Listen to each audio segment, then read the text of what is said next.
2027 ఉత్తరప్రదేశ్ ఎన్నికలతో పాటు పార్లమెంట్ ఎన్నికలు జరిగాయి. వాస్తవంగా జమిలి అయితే ఖాయం కన్ఫర్మ్ అది.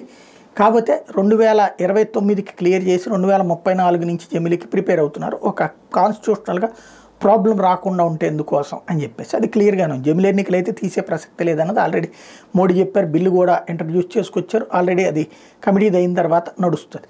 ఇకపోతే ఈలోపు మాత్రం జమిలి అనేది జరగకపోయినా మనకైతే పార్లమెంట్ ఎన్నికలు మాత్రం 2027 ఎండింగ్కి కానీ 2027 మధ్యలో కానీ వచ్చేటటువంటి అవకాశం అయితే స్పష్టంగా కనబడుతుంది.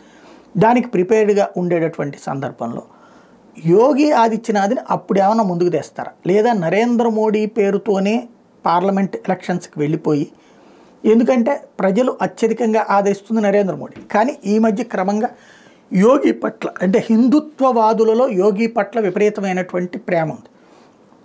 సరే, హిందూ ద్వేషులలో మోడీనైనా ద్వేషిస్తారు, యోగినైనా ద్వేషిస్తారు. కాబట్టి మోడీ ప్లేస్లో యోగిని ఆవిష్కరించడానికి ఆ ఎన్నికల్లో పెడతారా, లేదా మోడీతోనే తీసుకొచ్చేసి ఎన్నికల్లో గెలిచిన తర్వాతన ఓ 2.5 సంవత్సరాలు ఆయన ఉండి ఆ తర్వాత యోగికి అప్పచెప్తారా? ఎందుకంటే 75 సంవత్సరాల లిస్టు పెట్టినటువంటి నేపథ్యంలో అద్వానీ లాంటి వాళ్ళు కూడా పక్కకి తీశారు అన్నటువంటి నేపథ్యంలో ఉత్తరప్రదేశ్ ఎన్నికలు పూర్తయిపోయిన తర్వాత యోగిని తీసుకొచ్చి ఢిల్లీలో కూర్చోబెట్టి ఉత్తరప్రదేశ్లో వేరే వాళ్ళని కూర్చోబెట్టేసి కథ నడిపిస్తారా ఏంటనేది చూడాల్సి ఉంది.